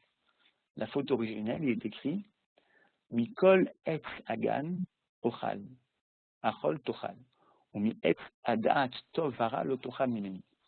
Je traduis de tous les arbres du jardin, donc on parle du jardin d'Éden, tu mangeras. On met etz adaat tov vara, mais de l'arbre du da'at, de la connaissance, du bien et du mal, lo tochal, tu ne mangeras pas. Et nous on retient du pasouk, il est interdit de manger de l'arbre défendu. C'est ce que nous on retient. Mais on a oublié le début du pasouk. Manitou nous dit, mais le début du pasouk, il écrit quoi? Mikol et sagan ochal. De tous les arbres, tu dois manger. Ça veut dire qu'ici, il y a deux injonctions. Il y a deux mitzvot. Dieu dit à Adam, tu dois manger de tous les arbres. Mais attention, il y a un arbre, l'arbre de la connaissance, celui-là, tu ne dois pas manger. C'est-à-dire que le fait de manger, c'était déjà sa avoda. Le travail qu'il avait à faire pour accomplir Adam, c'est pas certain qu'il y avait des mitzvot, je ne sais pas, mais en tous les cas, ce qui est écrit ici, dans la Torah, on ne sait pas s'il a fait les tfilin, le Shabbat, mais ce qu'il a fait, c'est écrit dans la Torah, Dieu lui a ordonné de manger. Il lui a également ordonné de faire des enfants, d'avoir des enfants. Et il lui ordonne de manger. Là, on retrouve un petit peu pareil. On est au milieu du Hallel. On a commencé la première partie du Hallel, mais on ne peut pas s'arrêter au milieu. Qu'est-ce que vous faites là? Ben non. La Gala nous dit maintenant tu vas manger. Mais là, ce que tu vas manger maintenant, c'est pas comme quand tu manges un McDo, un burger comme ça vite fait. Non. C'est ici que tu manges avec une certaine sainteté. Et c'est donc une parenthèse, c'est le moment, lorsqu'on va manger, de dire des livrets Torah. Si avant on a tous faim, on doit arriver, si on veut dire des petites choses pendant dans le Maguide, c'est bien. Et si maintenant quelqu'un veut prendre la parole un quart d'heure, 20 minutes, c'est le moment où ils mangent tranquille, ils ont, comme on dit, ils ont le ventre bien plein, et ils peuvent tendre l'oreille pour écouter une idée peut-être un peu plus profonde qui prend 10 minutes, un quart d'heure à exprimer. Donc, on est justement dans ce Shulchan Horaire. Et vous vous rappelez ce qu'on a parlé de manger de façon fonctionnelle, c'est ce qui se passe ici. On mange de façon fonctionnelle pour avoir des forces, parce qu'on a faim, ça fait déjà 1 heure qu'on a raconté la Gada, on veut manger.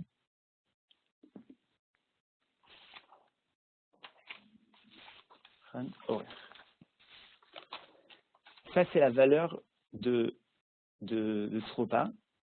Et donc, tout ce qui est politique, et ce qu'il a fait le copain, et le voisin, etc., on essaye d'oublier pendant ce repas. Et de garder un petit peu de divrei Torah, ce qu'on a écouté sur les limodes, ce qu'on a écouté ailleurs. Maintenant, de redire, d'ouvrir des sujets, vous allez voir, parfois on est étonné, mais quand on amène un sujet sur la table du Seder, eh ben, les gens ils réagissent. Ils sont là à parler de nous. C'est quoi la liberté? Peut-être qu'on va en parler par la suite. C'est quoi la liberté? D'ouvrir des sujets, c'est le moment. Tout ce qui est politique, bêtises, etc., Hamon, Fillon, je ne sais pas qui, ce sera un autre moment. Pour garder justement ce moment du repas qui est un moment de Gdusha, entre le début du Hallel et la fin du Hallel qu'on va faire après. Shulchan Horaire, ça c'était la table. Comme j'ai dit, au niveau de la halakha, il faut mettre les plus beaux ustensiles qu'on a. Si on a de l'argenterie, on sort l'argenterie, comme ma mère a l'habitude de faire, des belles nappes, tout. C'est écrit dans la halakha, on va sortir les plus beaux ustensiles, on est comme des rois. Je passe, Safoun. Vous vous rappelez cette matzah qu'on a cachée? La matzah qu'on a cachée maintenant, on la décache. On la sort. Alors, bon, il y a toute une coutume autour de ça. Est-ce que c'est les parents qui cachent et puis les enfants qui retrouvent, ou les enfants qui vont la cacher et les parents qui retrouvent? Chacun fait comme il veut. Elle s'appelle Afikoman. Est-ce que quelqu'un sait ce que ça veut dire Afikoman? Ouvrez les micros, répondez. Allez. Ah non, j'ai plus la truc, là. J'ai plus la main. Andrew. Non. Quelqu'un m'écoute? Qu'est-ce que ça veut dire Afikoman? C'est qui?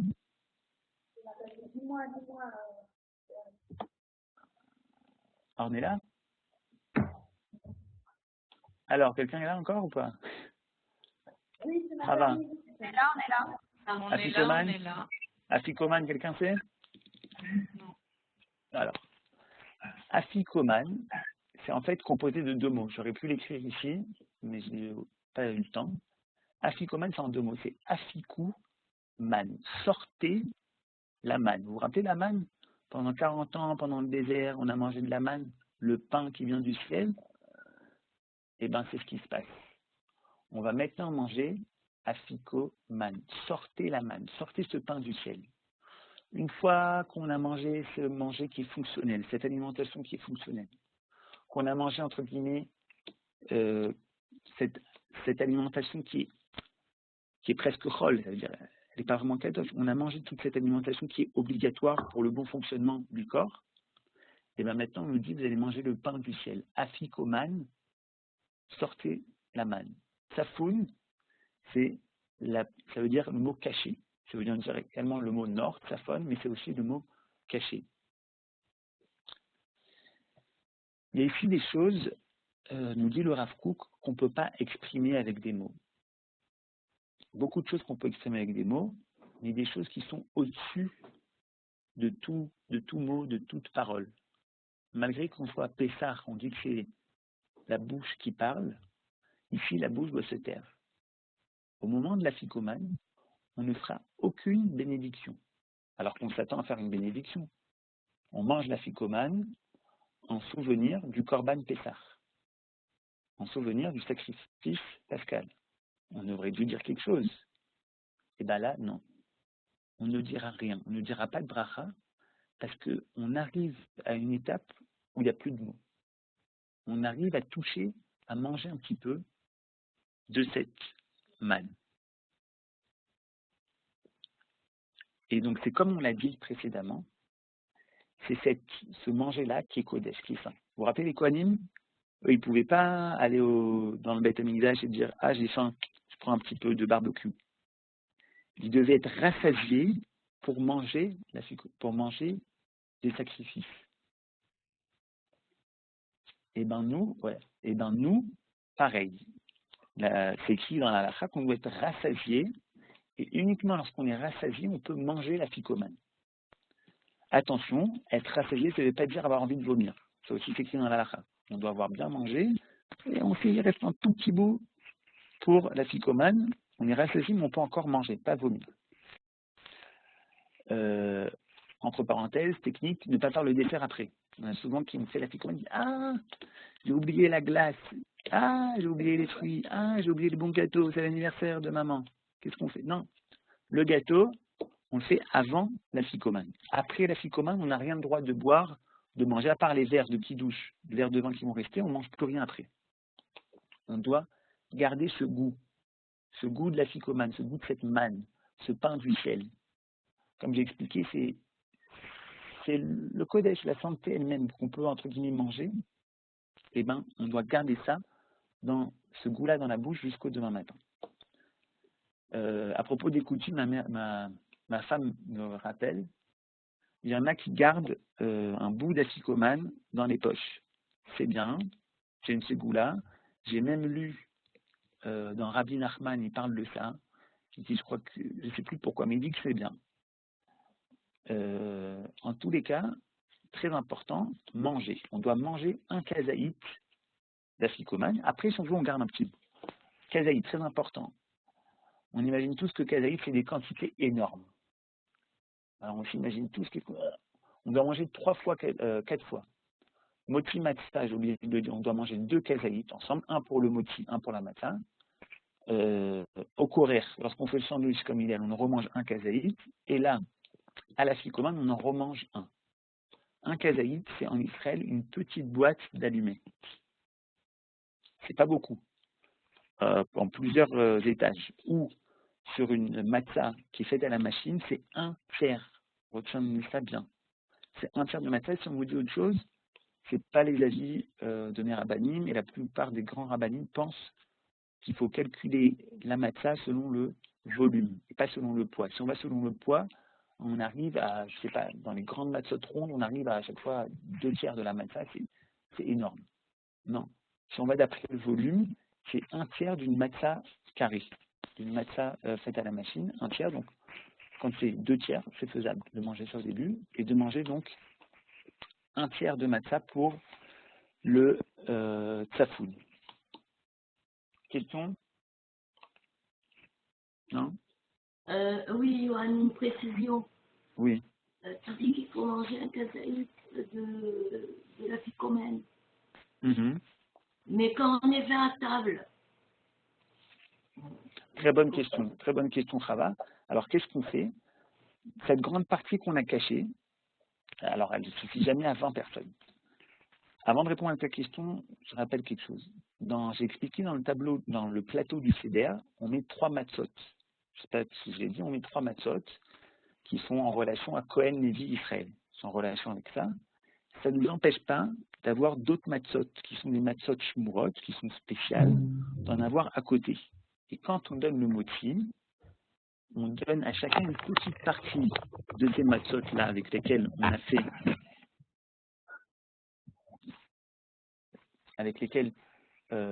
fait le moti, et on est machlinim, on complète avec l'autre matzot. Pour la ficomane, c'est pareil, Chava. Tu donnes à chacun un petit bout de la ficomane que tu as caché, donc c'est entre guillemets la vraie, et tu complètes, pour que chacun ait kazaït, tu complètes avec de la matzah shmura qui était à côté sur la table tout le temps. C'est clair? Oui, merci. Ça va? Oui. Super. Ok. Safoun Barer. On va essayer, on finit là, on finit bientôt. Je sais que c'est un peu long, mais le CDR il est long, on essaie de faire vite. Barer. Barer, c'est très simple. On fait le Birkat Amazon. On comprend, voilà. On relie une fois de plus cette alimentation qui est fonctionnelle, parce qu'on a mangé. Il y a une loi, quand on fait le Birkat Amazon, on doit manger uniquement quand on est rassasié. Si on n'est pas rassasié, on ne doit pas faire le Birkat Amazon. Attention, ce que je dis, c'est pas la halakha. C'est écrit comme ça dans la Gemara, c'est pas la halakha. Aujourd'hui, même si quelqu'un n'est pas rassasié, il doit manger. Mais de façon essentielle, écrit Vachalta, Vesavarta, Ogarta, tu mangeras, Vachalta, Vesavata, tu seras rassasié, ou Berarta, et tu béniras. Donc, une fois de plus, cette alimentation fonctionnelle. On a expliqué qu'avant, on a fait Netilat Yadayim pour l'élever. Une fois qu'on a mangé, pareil, on fait Birkat Amazon pour relier ça au Kodesh. Le Hallel. On finit, Safoun Barer, Hallel, on passe ici. Voilà, on chante. Et j'aurais ici vous ramener ce qu'il dit le natif. Oh, c'est pas grave. Le natif, il dit que le Hallel, justement, continue à faire des louanges à Dieu. Et il dit quelque chose de très beau. Il dit quelque chose d'encore plus fort. Il dit le fait qu'on a coupé l'Hallel en deux, qu'on a le début avant qu'on mange le repas et l'autre moitié après, il dit que c'est comme si des Seuda Shanortim ou Lifnei Hashem, comme si qu'on mangeait face à l'Éternel. Ok, c'est ça. Hallel. Nirtza, avec ça on va finir et c'est le plus important, les amis. On a parlé de ces 15 étapes. On a parlé de manger. On a cette façon de manger qui est fonctionnelle, cette façon de manger qui est un petit peu de ta'anoug, c'est-à-dire de profiter de la vie. Lorsqu'on a mangé la ficomane, j'ai oublié de le dire, cette manne-là qui nous vient un petit peu du ciel, on est déjà rassasié. C'est-à-dire qu'on la mange uniquement pour la mitzvah. On n'en a aucun profit corporel. Ça y est, j'ai bien mangé, j'ai tous les lipides, tous les minéraux, j'ai tout ce qu'il me faut maintenant pour être en forme. Mais je mange quand même la ficomane. Pourquoi? Pour Dieu, pour la mitzvah. Et ça, c'est en rapport au karpas qui est au début. On nous dit que le karpas, il vient nous réveiller, il vient réveiller l'envie de manger. Et bien, si vous voulez, le karpas, c'est l'apéro, le karpas, c'est la kémia, et la ficomane, c'est le chocolat. C'est la petite gourmandise, le petit chocolat du soir. Les gens se reconnaîtront. Le petit chocolat avant de dormir, la petite gourmandise. J'en ai plus besoin. J'en ai pas besoin de ça. Mais c'est cette gourmandise. J'ai ce oneg, cette envie. Et là, ce oneg, il est vers qui? Il est tourné vers Dieu. Ça, c'est ce qui se passe à la ficomane et c'est ce qui se passe à Nirtza. Nirtza, on a fait tellement d'efforts. On a passé toutes ces 15 étapes, ces 14 étapes. On arrive au Nirtza. Dernière question, après je vous embête plus. Est-ce que vous savez quelle est la racine du mot Nirtza? Quelle racine vient le mot Nirtza? Chers amis, quelqu'un est là? Oui, mais on sait C'est avec un resh ou ouais, un resh. C'est écrit. Nirtza. Ça vient du mot rotse. Lirtzot, ani rotse, je veux. Mais là, il n'y a pas écrit rotse, il y a écrit Nirtza. Nirtza, c'est la forme ifid, ça veut dire la forme passive. Je suis plus actif. J'ai eu ces 14 étapes. J'ai compris tout ça, j'ai compris le maror, j'ai compris le karpa, j'ai compris toutes ces choses qu'il faut comprendre. J'ai passé tous ces échelons pour arriver à cette réroute, à cette liberté. J'arrive à cette liberté, et cette liberté, elle s'appelle Nirtza. C'est plus moi qui est actif, c'est Dieu qui, à travers moi, dévoile sa volonté. Anilo, c'est pas moi qui veux. C'est Dieu, Nirtza, je suis complètement passif. Pendant ces 14 étapes, j'ai fait, pour pouvoir me relier à ma Neshama Israël. On revient au début du cours, Nishmat Israël qui a été insufflé.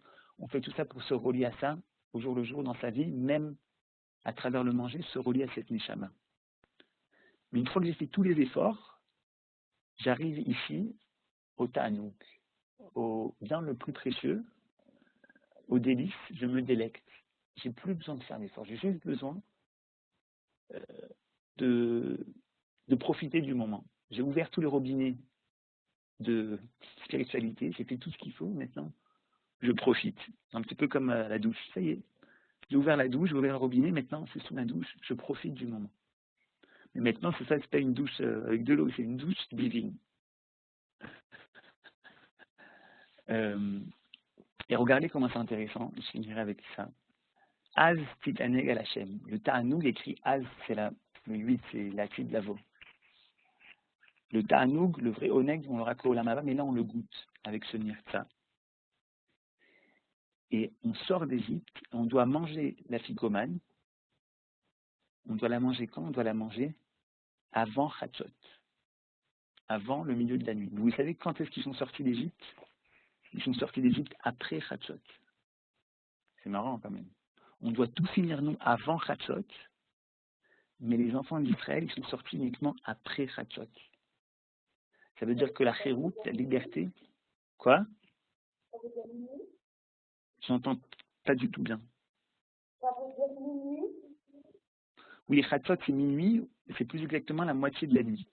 Aujourd'hui, je crois que cette année, ce sera vers 1h20, je crois, en Israël. Vous verrez en France, en Suisse, où vous êtes. C'est différent. Il faut regarder dans le... C'est écrit la moitié de la nuit. Les enfants d'Israël, eux, ils sortent après Chatzot. Vous vous rappelez, Makat Bechorot, la mort des premiers-nés, elle a lieu au milieu de la nuit. Et c'est après qu'ils sortent. Donc là, je mets le point sur une chose importante. Hallel Nirtza, c'est le Nirtza.